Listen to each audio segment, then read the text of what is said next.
Hi everyone, this is Abel. Welcome back to my channel. Today we're gonna be doing the New Year's book tag.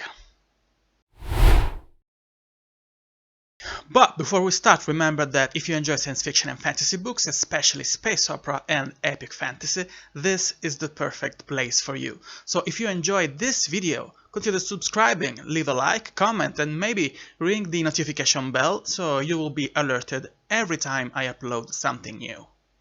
This tag was created by Heather back in 2018 in her channel Bookable. That will be linked down below in the description box. And I think it is a good way to jumpstart the year. I didn't want to do a proper reading goals with my planning for 2024 because I'm a mood reader.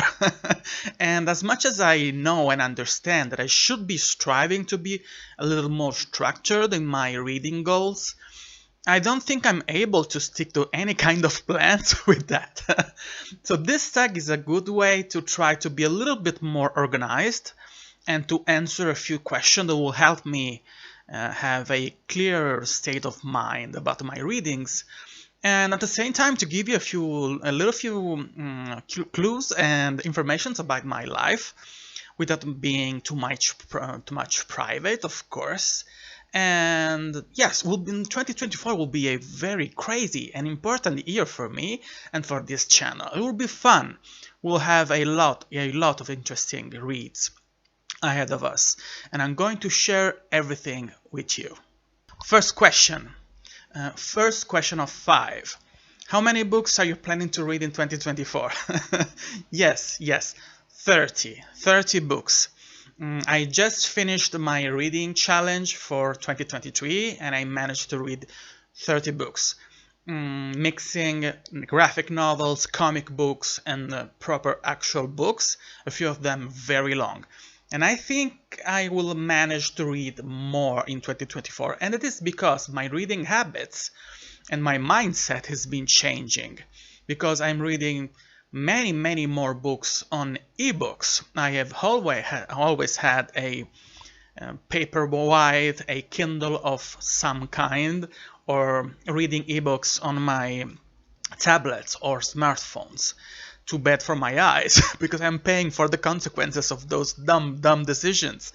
But this year will change because I'm reading more ebooks, because it is actually the easier way to consume ARC, advanced reader copies. You know that I like to be helpful for authors and being part of the process of reviewing and giving some kind of visibility to new authors, especially debut authors, but in general for every author that is trying to market and make and carve a space in the publishing industry for themselves. So usually most authors don't have the budget to send you a paperback or copy with an advanced reader copy, and they usually have ebooks. And many times they exchange some kind of novella or short stories with their subscribers on newsletters. So I was used to have many unread ebooks on my Kindle until I started to use the assisted reading program with Amazon Alexa that reads the books out loud for you. Keep in mind, it is not like having a proper human narrator like an audiobook, but Alexa has this uncanny ability to read very reliably and more often than not giving the right intonation and the right pacing. It is actually pretty frightening. And of course, if I can choose, I will always choose to listen to an audiobook if it is available, and I will gladly pay the subscription fees to Audible on any other service. But sometimes audiobooks are not available, especially when the book is in the process of being published. So that changed completely my habits, because by now I can listen to books that I would have been trying to read properly, sitting on my desk and trying to be focused. And I can listen to them while I'm driving, when I'm doing chores, washing the dishes and everything else, cleaning the house, and actually while working, when it is something that I can do mindlessly and I don't have to be focused, of course. And it makes me happy because it makes me more involved in the, especially in the indie side of the publishing industry, and it makes me more active and gives me the chance and the ability to participate in that very pivotal, very important moment, the publication windows, when many books, they live or die because they have enough eyeballs on them or not. And of course, I'm listening to more and more audiobooks, the proper audiobooks on Audibles and all the other platforms. And that is because my tastes have been changing. A few years ago, staying and sitting and doing anything else and listening to audiobooks, it was really difficult for me because I have pretty severe problems with my attention span. But it's been improving, and now it's much more easier for me to listen to audiobooks and to properly concentrate and paying the right amount of attention to a book that I'm consuming on audiobooks. To give you an example, to read a 100,000 word novel, a standard novel, not a huge chunker, by reading it by default, for me, the normal way, sitting on my desk after dinner at the end of the day, spending a couple of hour readings, for me, given the fact that English is not my mother language too, so I'm usually slower reading stuff in English compared to Italian, it would have been taking me maybe a couple of weeks to finish even a short book. But now I can listen to those audiobooks with that assistant reader from Amazon Alexa, just while driving in a couple of days. So that's a huge difference.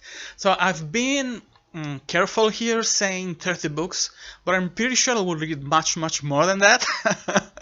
And another thing that I'm trying here now is the immersion reading. I've heard this term from many booktubers and book bloggers, which means basically reading the physical copy of the book or the ebook, well, actually reading, and at the same time listening to the same book with the audiobook. It should be a pretty interesting experience. I've never done anything like that. It will probably help me consume the book in a more immersive way and in a faster way, because any audiobook narrator will be able to read that book faster than me, of course. And lastly, I want to try in 2024 more graphic audiobooks, which means that there are audiobooks that in a way they sound like audio dramas because they have music, they have sound effects, they have multiple actors, and sometimes an actor for every single characters. I have listened to something like that on Audible because they had a few of those, but they didn't call them a graphic audio. I think that it's exclusive to another platform.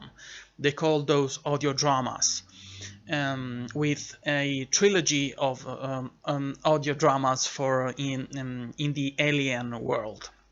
They were amazing. They were using the same actors giving the voices to the Italian version of the Alien trilogy. They were amazing. But the graphic audio, they are not adaptations of some kind of, or tie-ins of popular IPs. They're actually adaptations of popular books. So the one I'm going to try is the graphic audio for the Sanderson stuff. So they maybe will be kind of a reread for me, because I know that we have at least The Way of Kings and Word of Radiance. I don't know if we have the rest of the books for the Stormlight Archives with graphic audios. We'll try. And if you have been using graphic audios and you have any kind of recommendations for me, write down in the comments below, because 2024 will be the year of graphic audios for me. Absolutely. Second question. Name 5 books that you didn't get to in 2023 but want to make a priority in 2024. The first one is the first binding that you see on my back in most of my videos. I'm late to the party. Yeah, because this one, I think it was on everybody's reading list in 2022, I think, yes. And it was a bit controversial because many people compared it to the Name of the Wind by Patrick Rothfuss. I think it's reasonable, and I think that there is nothing really wrong with that until a few booktubers started to say that this was basically plagiarism, that it was too similar, and a few of them were very angry, very angry, screaming and shouting that this was outrageous and it was impossible, and that the author was going to be locked in jail because of this criminal offense. I don't know if it is true, but somehow that pushed me to go and buy the book and made me want to read it even more. So life happened, and at the end of the year I wasn't able to read it, but I'm trying to read this in 2023. I'm not trying, I will read it in 2024, I'm sorry. I will read it in 2024.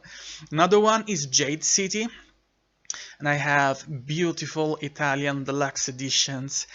This is one of those series that everybody loves, and every booktube channel is gushing about it. It has this kind of urban fantasy, ancient, not ancient, like 70s Japan, with this very cool aesthetics, very intricate and explosive fightings, and a very political undertone. So I'm really attracted by it, and I want to read it, and somehow I wasn't able to do it. But given the fact that I'm reading so much more than my usual habits compared to the last couple of years, I'm pretty sure I will be able to read at least the first volume, maybe the whole trilogy in 2024. Let's try. Another one that it is haunting me in the best way possible is Curse of the Mistwraith by Janny Wurts. I'm pretty sure this will be one of my favorite epic fantasy series of all time. I can feel it. I have this kind of anticipation running through my veins, because most of my most beloved booktubers and bookish people all around the bookish universe, they're all in love with this series. They say that it is kind of an undiscovered gem, something that only the cool guys really actually know and love, and that the general public still hasn't discovered. The last book will be published in 2024, so we'll have a completed series. And yeah, and I'm a little bit intimidated because they're big books, and we don't have audiobooks for those, but I will try to use that. We'll use Alexa to try and help me. Most of it I will try to read it on ebooks in the classic way, but I will double dip with Alexa too. And maybe the publisher will decide that we finally deserve audiobooks for that series too. So let's see how it goes. Then the Ember Blade, and this is in no small part because of Andrew Watson. Screaming and shouting from any rooftops, all the rooftops, that this is the best modern epic fantasy series of all times, and it is so much beloved. Book 2 has been published in 2022 and 2023, and still haven't ordered my copy of book 2, but I have book 1. And I had a ebook copy of that book on my Kindle for ages. And I want to read it because everybody says that this, in a way, like Curse of the Mistwraith, is a undiscovered gem too, that deserves so much more love and attention. So I'll try to do my part and give to that series a bit of my love too. And then everything about Michael R. Miller. This guy is everywhere on my socials. The gods of the algorithms, they know that I am interested in his work, and they keep pushing me any kind of content that has something to do even remotely with that guy, and try to force feed it to me. And I'm pretty happy about it. All the reviews are very good. Everybody's talking very highly about his 2 series. The first one, the most recent one, is the Song of Chaos, and the original one that he repackaged in this beautiful hardcover that maybe one day I will gift myself is the Dragon's Blade trilogy. And they're epic. They have amazing character works, as many booktubers say, and a very nice, very classic, very comforting epic fantasy aesthetics with good plot, explosions, and very impacting and very high stakes action set pieces. So it has everything I can possibly desire, and I wasn't able to start it in 2023, even if I have 2 bonus ebooks and 2 bonus audiobooks that the authors he was gifting through his subscription service on the newsletter for subscribers, and I have those through BookFunnel in my phone ready. And I ask myself, what are you doing? Why haven't you been listening to those? I'm a little bit afraid because I don't know if I can listen to those before I read the main series. I'll have to search and be sure about that. But yeah, those are more than 5 books. I'm not sorry about it. I'm absolutely not sorry about it. Next question, number 3. What genre do you want to read more of? As you may know, as you may be aware, I like science fiction. I've been mostly a science fiction reader for most of my life. But I just recently understood that my reading habits have been a little bit different from most of the other science fiction readers, because I mostly like space opera, which is a very popular subgenre of the science fiction category, but it is not the most famous actually, and not the most very well beloved. So speculative fiction, and especially science fiction, can be very varied. It can have a huge amount of subgenres, but most of them are pretty highbrow and very hard on concept, and they don't pay that much attention to character development, and they don't care to make the reading experience fun in any way. So I am now trying to narrow down the amount and the kind of science fiction books that I read. So I will for sure read more space opera than the last decades, than the most recent 10 years of my life, for sure. And then I want to try lit RPG. I have never read anything like that. I have heard about lit RPG, a lot of it, because it is extremely popular, especially on audiobooks. There is a ton of lit RPG that has tens and thousands upon thousands of raving reviews. So I'm asking myself, am I too old to enjoy lit RPG? Am I out of target for that? Explain it to me, please. But I will try, and for sure I will start reading lit RPG in 2024, because I have been given the chance to be a advanced reader with the Darktown novel from Pickering. And this is her debut in the lit RPG genre, and we have been chatting on the X platform, and she offered for me the chance to read that one, and I'm very happy about it. And it is one of the very rare physical ARC copy that I'm going to read and receive, because not only physical ARC are very rare and are very expensive to produce and ship, but I don't live in the USA too, so the shipping will be even more expensive for that. I'm very grateful, and it will be a very good way to enter the genre. And then if you have any suggestion for that, to start and read any kind of lit RPG, let me know. Same for progression fantasy. I know that many readers, they think that lit RPG and progression fantasy sometimes they overlap. A single book can be progression fantasy and lit RPG at the same time, but I think they have different nuances and different dynamics. I will try to document and try to research better to properly understand the differences. So if you have any suggestions for Progression Fantasy 2, give those to me. And yeah, so more space opera. I will try Lit RPG, and I will for sure try Progression Fantasy 2. Next question. Name 3 non-book related goals for 2024. Okay, so my first goal is this one, is my beard. I want to grow a lush and gorgeous, very manly beard. And for a series of circumstances in my life, I always liked the idea of having a very long, a bushy beard, but I was never able to do it.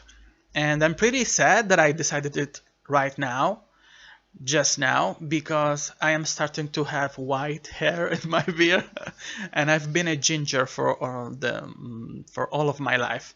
Even if I don't have hair anymore, even if I use a razor to cut off the very little amount of hair that I have on my head, I was a redhead. I was a ginger, and it was a very very good looking shade of red, and my beard was red too. Now it all has all of those white patches, and I'm pretty sad about it. Will make me look, will force me to understand that I'm an adult. I don't like that. But I will try to do it properly, cutting it the right way, using the right cosmetics and everything to make it look the best in the best way possible. So the first one is to grow a proper beard. Another one is to start again running. I was a very good runner in my late 20s, early 30s. Then I had a couple of injuries in a very short amount of time that prevented me to start doing it again. But I remember that I loved the feelings of being tired because of running. That kind of tiredness, the feeling of your body and the blood rushing all around your body because you're tired, and the muscle completely destroyed, but that kind of fatigues, and then rebuilding themselves and making you stronger. I have very fond memories about that.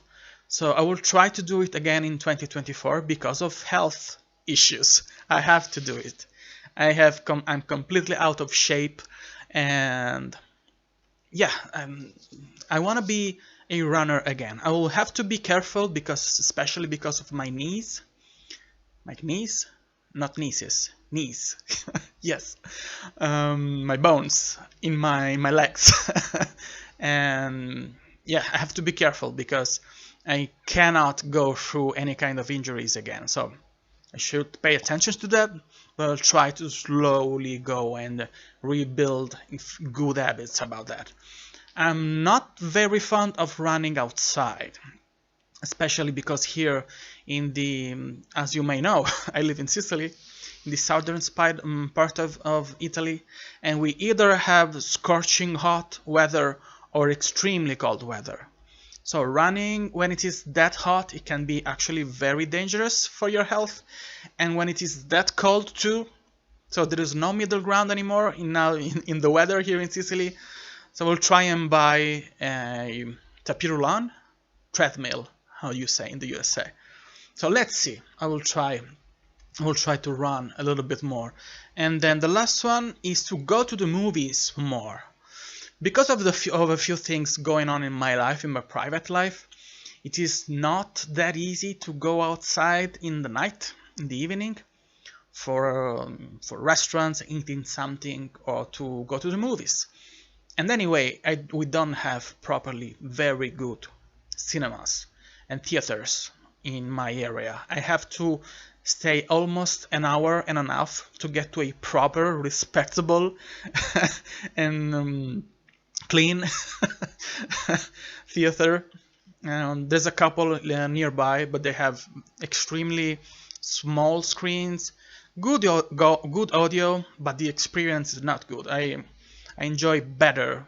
I have better experience watching movies in my house, but with my surround set.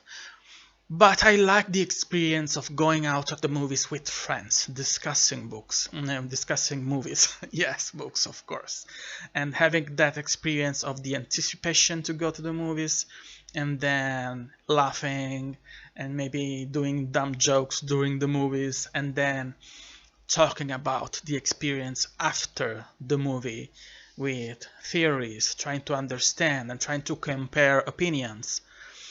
That one I miss. I will have to try and plan it more carefully because I cannot randomly decide that one night I want to go to the movies. I cannot do it because of my situation with my family. But I will try to do it more because I really miss that. And because this year we have Dune Part 2, and I really want to see that on a big screen, on theater, in a properly put together, respectable, clean, and very good theater. So let's see how it goes. Last question.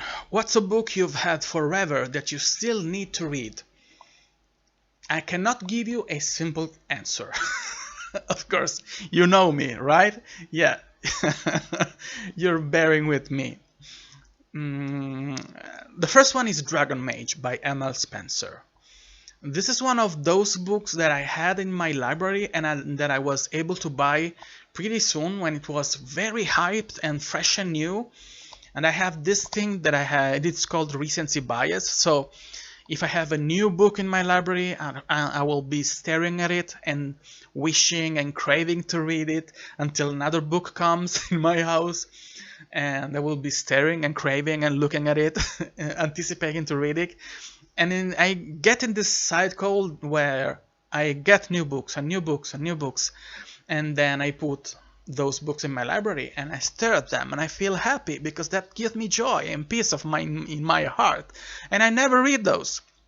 That's been on my library for a couple of years now and I want to read it. Will I be doing it in 2024? I should be doing it and reading it in 2024. I will try, absolutely. I need to do it. I'm ashamed of how much time passed, especially because everybody says that this is a masterpiece. This is an amazing book. And I'm late to the party, absolutely. The same thing is for this huge collection of the whole Earthsea series. I have a very prized book in my house. It was a present. It's a deluxe edition. It is illustrated. It is extremely expensive, beautiful. And I feel guilty because that was a present. And I think that in a way, if you show respect for those present, reading the books that somebody gifted you. So yeah, I have no excuses. There's no excuses. I should have been reading that many years ago when someone was so generous to gift it to me. And the same thing can be said for the Seventh Cadence by Jim Wilbourne. That book it's gorgeous. It's beautiful. It's amazing in my library, and everybody says that it is beautiful. It's a beautiful reading experience, that it is very well written with an amazing plot and very good characters. What am I waiting for? I don't know. I'm dumb like that. I'm a basic dumb like that. And then City of Lies.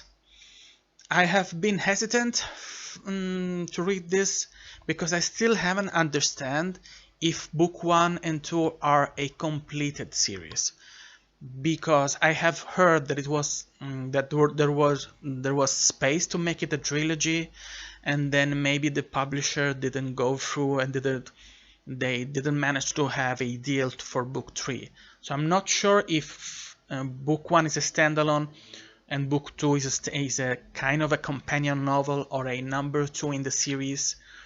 And I have those books in my library. They look beautiful. I know that they're slow burn, slow paced, extremely detailed and very compelling, character driven stories. So this is exactly what I'm searching for in fantasy. But I've been putting away book 1 and book 2 because I'm not sure if the story is finished. And I don't like to start series that will not be completed. never and ever. I'll have to research it, and maybe I'll have to find the guts to ask the author to kindly explain it to me. Let's see. Then Elantris, which was basically the first book I have ever tried to read on by Brandon Sanderson. I tried to read the ebook version in Italian with that one, but I was not enjoying it. It can be because of the translation, it can be because at that time I was not a very good ebook reader, because it was difficult for me to focus reading ebooks. I'm talking about something like 6 or 7 years ago. So that's why that's how long I have had my that ebook on my Kindle. And same thing can be said for A Plague of Giants. This one is extremely interesting for me, extremely intriguing, because it has a very peculiar structure. I don't know if I can explain it properly, because it is like you have this Bard telling a story from a platform, and then you have a someone in the audience retelling this story from that Bard, which is actually telling the story, the actual story of the novel. It is complicated and it is fascinating, and I'm not completely sure if my take is the right one. I have to read it, but that weird structure, as much as it is fascinating for me, is also pretty scary, a little bit intimidating for me. I think it would be pretty difficult for me to go through it, but I will clear my doubts as soon as I put my paws on that book. Then the Chronicles of the Black Gate. I have a collection of all 5 books, I think. I tried to read this in the paperback edition a few years ago, but it was a little bit weirdly formatted, and the pages were not white, they were not cream, they were white, and that was stinging my eyes. It made it extremely difficult for me to read it. Then there was this special offer for the complete box set on Kindle, and I snagged it, and I'm gonna read it. Maybe in 2024. No promises about it. Then Legacy of Ash, that I have down here, and I don't know why I still haven't read it. Because they look beautiful. There's those huge chunker of trade paperback from Orbit. They're mismatched. They're not matching. One is from the UK edition, and the other two are from the American edition. They have the same ISBN code. I don't know why they do that on Amazon. Why don't you differentiate your edition? Orbit books. That drives me crazy. That book 1 has the spine in one design, and book 2 and 3 have a different design, because book 1 is from the UK and book 2 and 3 are from the USA. Why, Orbit books? Why? And the last one is The Red. Not the last one, second to last is The Red by Linda Nagata. This is a military science fiction and space opera that has been sitting on my Kindle for ages. And the same thing for Agent of Change, the first in a very long series of very classic space opera with this amazing cover that I think it is free to download on the website of the publisher, because it is the first one in an extremely long series. So they give away the first book to try and push you to read the rest of the series. So those are the very long list of books that I have in my library that have been sitting there collecting dust for ages. Yeah, I'm ashamed of myself. That's all I've got for you today. Thank you for staying with me to the end of the video. 2024 will be an amazing year. We have ahead of ourselves a lot of amazing books, both traditionally published and indie published, self-published, both science fiction and fantasy, and I can wait to read more and more of those and to share all my reads with you. If you have any suggestions, read those down below in the comments. As always, remember that if you enjoy science fiction and fantasy books, especially space opera and epic fantasy, this is the perfect place for you. If you enjoyed this video, consider subscribing, leaving a like, click the notification bells, and hopefully you can watch a couple of other videos here, right here, at the end of this one. And of course, thank you for staying here. Thank you for being part of this small but very warm community. And I hope to see you soon in the next one. Bye!